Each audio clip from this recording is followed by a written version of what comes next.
Students, आज हम बात करेंगे एक्सरसाइज 2.2 बहुपद की और 2.2 के भी फर्स्ट क्वेश्चन का थर्ड पार्ट। इस फर्स्ट क्वेश्चन में 6 पार्ट दे रखे हैं, 6 अपने आप में अलग अलग हैं।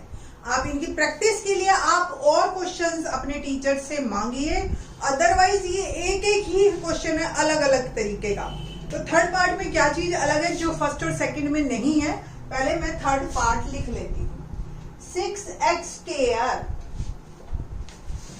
-3 -7x, ये है मेरा बहुपद। इसके हमें शून्यक निकालने हैं, गुणांक निकालने हैं और फिर उनके संबंधों की सत्यता की जांच करनी है।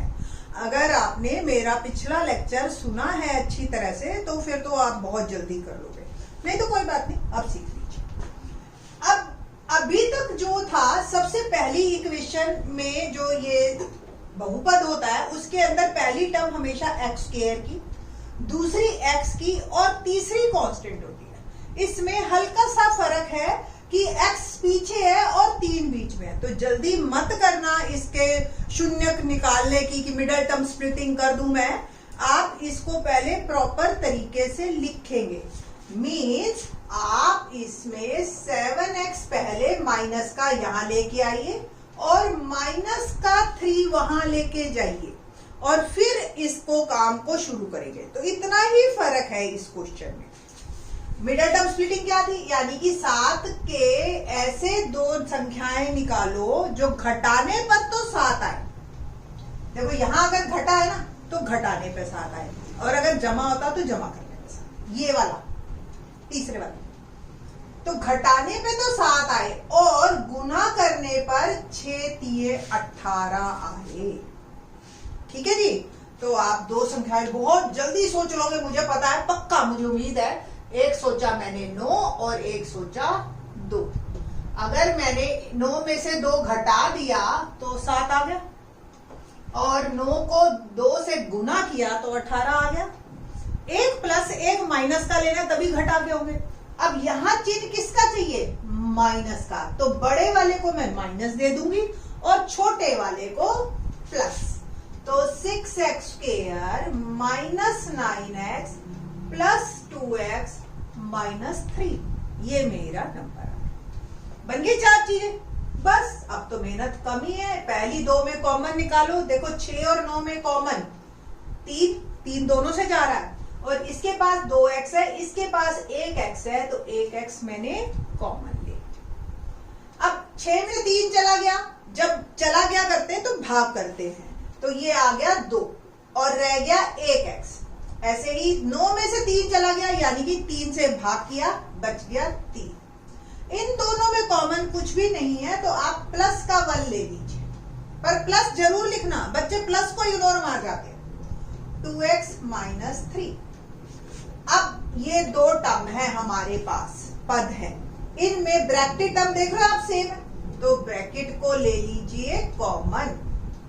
2x -3 जब मैंने कॉमन लिया, यहां क्या बचा 3x, और यहां क्या बचा जमा का 1। ये मेरे 2 गुणनखंड आ गए। अब इसके अगर मेरे को शून्यक निकालने हैं तो बराबर के शून्य रख दो। अगर इन दोनों का गुणनफल 0 तो डेफिनेटली इन दोनों में से एक 0 है, तभी 0 से गुना करके 0 आता है। तो या तो ये 0 है या ये 0 है। तो अगर ये 0 है तो x का मान आ गया मेरा 3/2, और अगर ये 0 है तो x का मान आ गया मेरा माइनस का 1/3। तो शून्यक मेरे आ चुके हैं।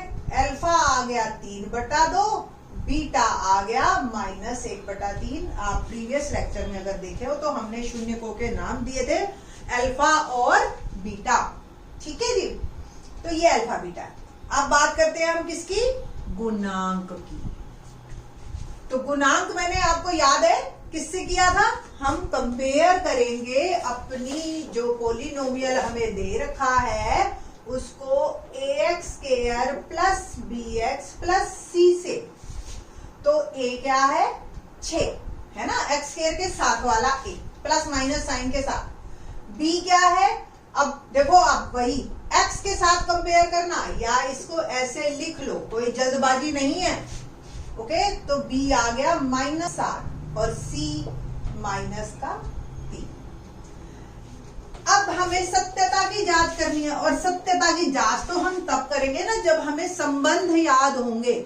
क्या संबंध थे, alpha plus beta minus B by A, और दूसरा alpha beta C by A.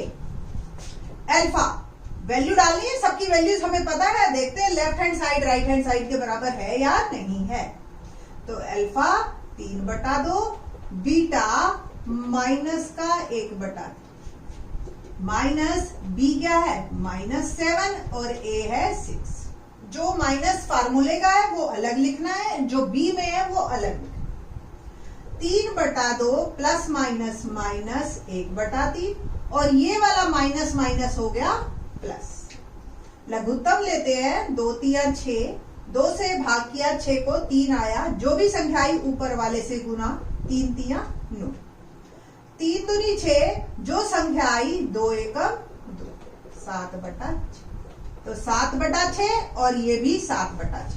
तो ये मेरे सत्यता की जांच हो गई, हाँ जी ये बिल्कुल ठीक है। अब बात करते हैं हम इसकी, इस संबंध की। तो अल्फा का मान डाला मैंने और बीटा का डाला, सेम सी की वैल्यू डाली और ए की वैल्यू डाली। अब देखो जब ये आपस में गुना होते हैं तो ये एक दूसरे को काट सकते हैं ना, ये काट दीजिए, ऐसे ये भी काट दीजिए। तो ये भी माइनस का 1/2 और ये भी माइनस का 1/2, ये दोनों सही है। तो हमारे संबंध की सत्यता की जांच भी हो गई, ठीक है ना, इजी। नेक्स्ट क्वेश्चन करें, तो एक question 4u square plus 8u। अब इसमें देखो नई चीज क्या है, इसमें सी वाला पोर्शन ही नहीं है मेरा। डोंट वरी, ये बल्कि और काम आसान कर देगा, मिडिल टर्म स्प्लिटिंग ही नहीं करनी बल्कि आसान हो गया। अब आप अगर इसके गुणांक देखो, तो अगर मैं इसको कंपेयर करूं au square plus bu plus c से, तो a तो मुझे दिख रहा है 4 है और b भी दिख रहा है 8। अब c नहीं दिखाई दे रहा, जो भी नहीं दिखाई दे रहा उसको लिख दिया 0, पहली बात। अब शून्यक और भी आसान है, 2 ही टर्म है, 3 होती तो बीच वाली को तोड़ के 4 बनाते थे, फिर 2 में कॉमन लेते थे। 2 है, बहुत सिंपल है, कॉमन ले लो, 4 और u कॉमन दोनों में है ना। अब यहाँ 4 से 4 निकल गया, 1 रह गया, 1 u रह गया। ऐसे ही 8 में से 4 क्या रह गया, 2। बस सिंपल, देखो कितना आसान। अब इन दोनों का गुणनफल, शून्य के लिए क्या करते हैं, बराबर शून्य के रखते हैं। तो इन दोनों का गुणनफल 0, तो या तो ये 0 या ये 0। यहाँ 0/4, बच्चे ना 0 घटा 4, 0 जमा 4 कर देते हैं। ये देखो 4 और u के बीच में गुना का निशान है, तो वहां जाके भाग, और 0 तो सबको 0 कर देता है। सेम ये 2 प्लस में है, तो वहां जाके घटा, तो u आ गया एक 0 और एक -2। तो अल्फा आ गया 0, बीटा आ गया -2। संबंधों की जांच करें, तो पहला संबंध क्या था, alpha plus beta minus B by A, और दूसरा अल्फा बीटा बराबर सी बाय। उठ करके देखते हैं, अल्फा 0, बीटा -2, बी 8, ए 4, तो ये तो 0 -2 और इसको हमने काट दिया, -2 हो गया ना आसान। देखो ये क्वेश्चन बल्कि आसान है, दिख रहा है मुश्किल। सेम 0 गुना -2, सी 0/4। अब 0 तो सबको वैसे ही 0 कर देता है, तो ये भी संबंधों की जांच भी हो गई। तो आई थिंक सो अगर ये पेपर में आ जाता है ना, तो सारे बच्चे फुल आउट ऑफ फुल ले लेंगे मार्क्स, है ना। अगला और भी आसान है, देखते हैं। 5वां सवाल, t स्क्वायर -15। अब इसमें क्या अलग है, इसमें आपको टी वाली टर्म ही नहीं है, दो ही टर्म है ना, तो या तो सी जीरो होगा या बी जीरो होगा। सी जीरो वाला केस तो हमने ले लिया। अब अगर मैं इसको कंपेयर करूं A T square B T plus C से, तो ए तो मेरा 1 है टी स्केयर के साथ वाले, टी वाली टर्म ही नहीं है, तो बी हो गया 0 और सी हो गया माइनस का 15। बस अब अल्फा बीटा निकालने हैं, यानी कि शून्य। वो इससे भी आसान है, क्योंकि जब मैं इसको 0 के बराबर रखती हूं तो टी का मान ही तो निकालना है ना, एक्स ही तो निकालते हैं या यू ही तो निकालते हैं। तो टी स्केयर बराबर 15, इस बार के पेपर में ये था क्वेश्चन, और टी आ गया वर्गमूल 15। जब वर्गमूल लिखते हैं तो दोनों साइन लिखते हैं हम, एक प्लस का और एक माइनस का। तो दो वैल्यूज आ गई, एक अल्फा प्लस का, बीटा माइनस का। बस सिंपल। करें जी संबंधों की जांच। पहला संबंध alpha plus beta minus B by A, alpha beta C by A. तो अल्फा प्लस बीटा वर्गमूल 15 प्लस माइनस वर्गमूल 15 है ना, माइनस बी का मान 0 और ए 1। एक जमा का एक घटा का, आपस में दोनों कैंसिल कर देंगे 0, और ये तो 0 है। होगी जांच? बढ़िया, आसान है ना।